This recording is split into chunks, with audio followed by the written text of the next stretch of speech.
বাচ্চাদের ক্লাস নেই এখন, তাই আরামে ঘুমাতে পারি। সকাল 6টায় উঠতে হয় না, সেজন্য 9টায় উঠে হচ্ছে দুপুরে বাচ্চারা কি খাবে, আমার আজকে ক্লাস রয়েছে দুপুরে, তো আমি থাকবো না, বাসায় ফিরতে ফিরতে 3টা-4টা বেজে যাবে। তাই হচ্ছে দুপুরের জন্য খিচুড়ি শর্টকাটে আর হচ্ছে আলু দিয়ে, এই যে ছোট দেশি আলু দিয়ে ডিম বোনা করে রেখে যাচ্ছি। ডিমও ছিল না আজকে বাসায়, মাত্র 3টে ডিম ছিল। হ্যালো এভরিওয়ান, আসসালামু আলাইকুম। কেমন আছেন সবাই? আলহামদুলিল্লাহ, আল্লাহর অসীম রহমতে এবং আপনাদের দোয়া ও ভালোবাসে আমি খুবই ভালো আছি। তো এই তো আমি সকাল সকাল উঠে নাস্তাও করলাম, গোসল করে রেডিও হলাম। ওই ফাঁকে আবার দুপুরের জন্য খিচুড়ি এবং ডিম রান্না করে রেখে এই যে রেডি হয়ে বের হয়ে গেলাম আইসিআই যাওয়ার উদ্দেশ্যে। আজকে ব্যাগটা চেঞ্জ করেছি, সবসময় সাদা ব্যাগ নিয়ে যাই, কারণ ক্লাস শেষ করে স্মিতাকে নিয়ে ওইখান থেকে আমি একটু আড়ং এবং নিউ মার্কেটে যাব। যে আমার জুনিয়র ফ্রেন্ড তন্নি অপেক্ষা করছে, ও আমার বাসার পাশে ওর বাসা, কাজে আমরা দুজন একসঙ্গে যাই। তো দুজন একসঙ্গে বের হয়ে চলে আসলাম আইসিআই এ। আজকে আমাদের মজার মজার ডিশ ছিল, আর আজকের কুইজিন হচ্ছে কোরিয়ান কুইজিন। মানে এত ইয়াম্মি এবং টেস্টি ডিশ, জিভে জল আসার মতো। ছোট বাচ্চারা তো অবশ্যই তাদের প্রিয়, ছোট বাচ্চা থেকে শুরু করে আজকে সবাই জাস্ট খাবারগুলি খেয়ে ফিদা হয়ে যাবে।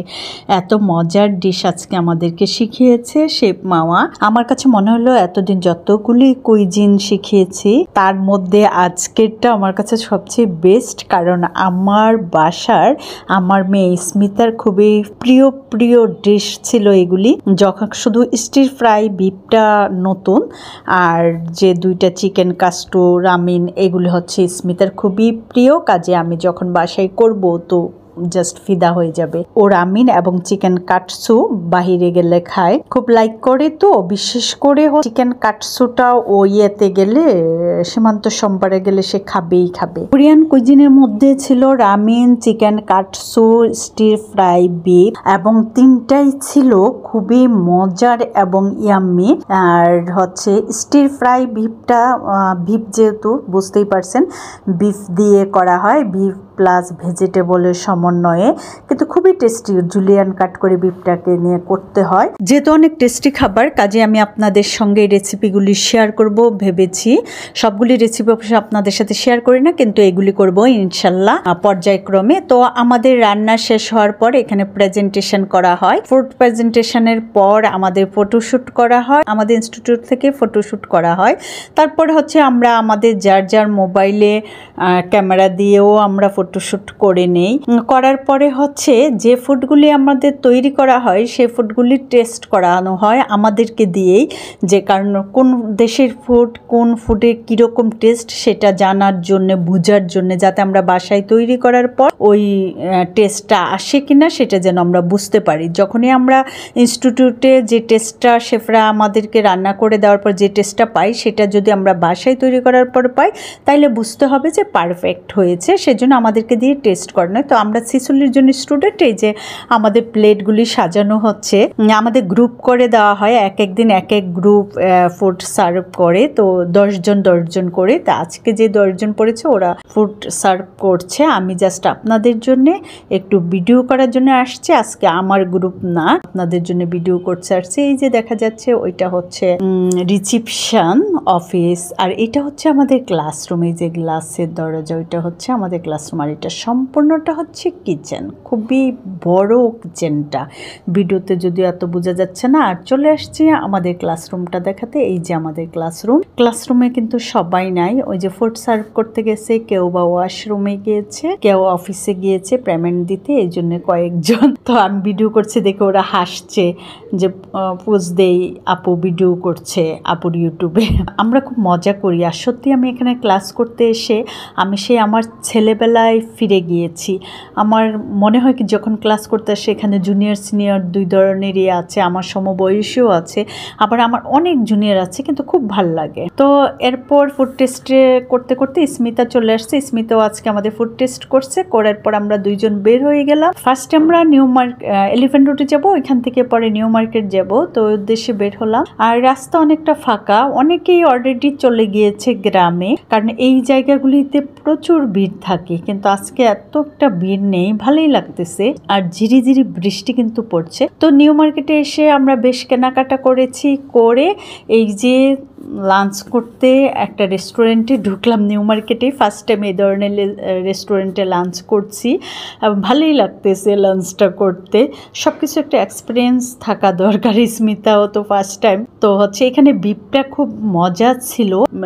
এই ডিশটা ছিল 320 টাকা, আর লাচ্ছিটা আমরা আলাদা করে নিয়েছি।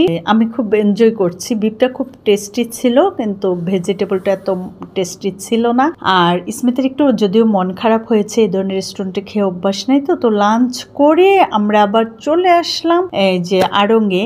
আর আমরা যে শপিং করেছি, কোথায় কোথায় ঘুরেছি সেটা আপনাদেরকে দেখাতে পারলাম না, কারণ এটা বুঝতে হবে যে বাংলাদেশ কখন যে টান দিয়ে আমার মোবাইল নিয়ে যায়, তাইলে আমার 30-35 হাজার টাকা শেষ। সেজন্যে মোবাইলও বের করি নাই, ভিডিও করি নাই। আর নিউ মার্কেট তো জানেনই খুব গ্যাদারিং একটা জায়গা, যে কোনো মুহূর্তে চোর আসবে। তো এই আড়ংয়ে, ধানমন্ডি নয়, এই আড়ংয়ে আমি আসি নাই, এই ফার্স্ট টাইম আসছি। খুবই ভালো লাগছে আড়ংটা দেখে।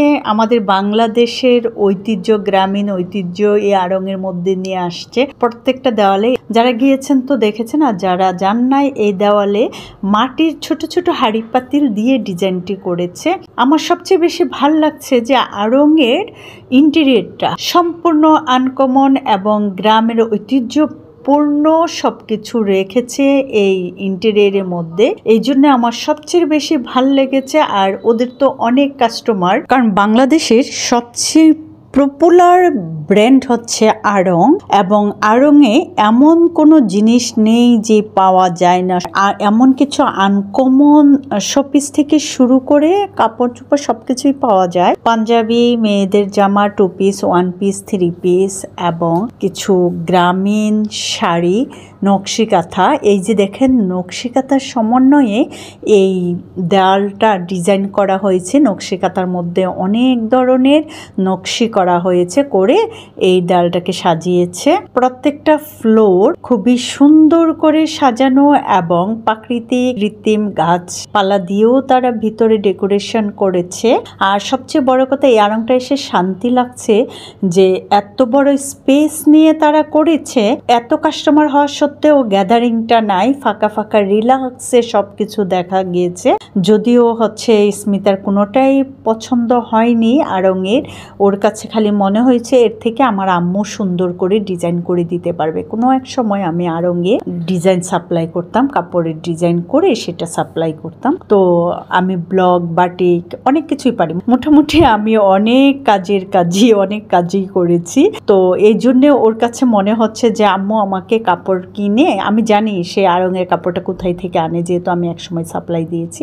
তো আম্মু আমাকে এর থেকে আর সুন্দর করে দিবে, সেজন্য সে করলো না। এত রিকোয়েস্ট করলাম, অন্তত একটা 1 পিস নাও না।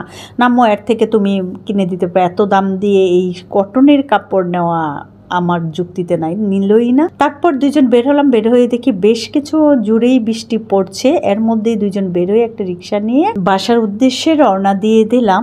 আর আমি অবশ্যই ফুটটা তুলে দিয়েছি, কারণ যদি আবার জ্বর আসে, আমার তো আরো অনেক কাজ, আরো একদিন ক্লাস রয়েছে, প্লাস হচ্ছে সামনে ঈদ, অনেক কাজকর্ম রয়েছে বাসার।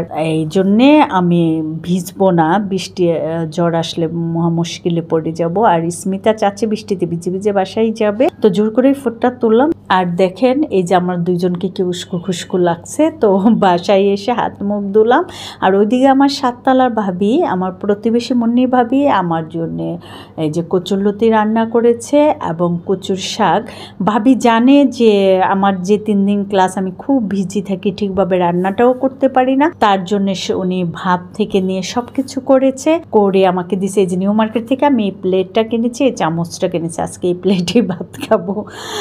তো খেয়ে দিয়ে যেহেতু সন্ধ্যা হয়ে আসছে, কাজে হচ্ছে চলে আসলাম বারান্দায়। আজকে সকালে সময় বের করতে পারি না, ঘুম থেকে উঠে আমার গাছগুলি দেখে আজকে আর টাইম পাইনি। তাই বারান্দায় এসে দেখি বেশ অনেকগুলি সাদা জবা ফুটেছে, আমার খুব ভালো লাগছে। তো এসে গাছগুলিকে আগে দেখলাম এবং একটু ভিডিও করলাম। আমার প্রতিদিনের রুটিন হচ্ছে সকালে ঘুম থেকে উঠে আগে আমার বারান্দার বাগান দেখা, কিন্তু আজকে যেহেতু পারলাম না, খেয়েই চলে আসছি, আর দেরি করি নাই। তো গাছগুলি দেখে একটু গাছের সেবা যত্ন করলাম, করে একটু শুয়ে কিছুক্ষণ রেস্ট নিলাম। তার মধ্যে স্মিতা কোচিংয়ে গিয়েছিল, ওইখান থেকে এসে স্মিতা হচ্ছে বেলপুরি নিয়ে আসছে আসার সময়। বেলপুরি হচ্ছে স্মিতার ফেভারিট খাবার, বাইরে গেলেই খাবে। আজকে আর খাওয়ার সুযোগ পাইনি বৃষ্টির জন্যে। তো কোচিংয়ে গেছে, গিয়ে আসার সময় বেলপুরি পেয়ে যে নিজে খাবে না, সবার জন্যে করে বেশি করে 3 প্লেট নিয়ে আসছে যে সবাই মিলে একসঙ্গে খাবো। তেনি বলছে আম্মু রেডি করে বেলপুরিটা, সবাই একসঙ্গে খাই। তো আমি বেলপুরি রেডি করছি, আর দেখেন আমাকে কি উস্কো খুস্কো লাগছে, কোনো রেস্ট পাইনি আজকে সারাদিন। আবার হচ্ছে আপনাদের জন্য ভিডিওটা এডিট করতে বসবো খাওয়া দাওয়ার পর। তো এই বেলপুরি রেডি করতে করতে আমি আপনাদের কাছ থেকে বিদায় নিয়ে নিব এবং আপনাদেরকে ওয়েলকাম জানাবো আমার নেক্সট ভিডিও দেখার জন্যে, এবং আমাদের জন্য সবাই দোয়া করবেন। সবাইকে অগ্রিম ঈদ মোবারক জানাচ্ছি। আল্লাহ হাফিজ, বাই বাই, ভালো থাকবেন সবাই।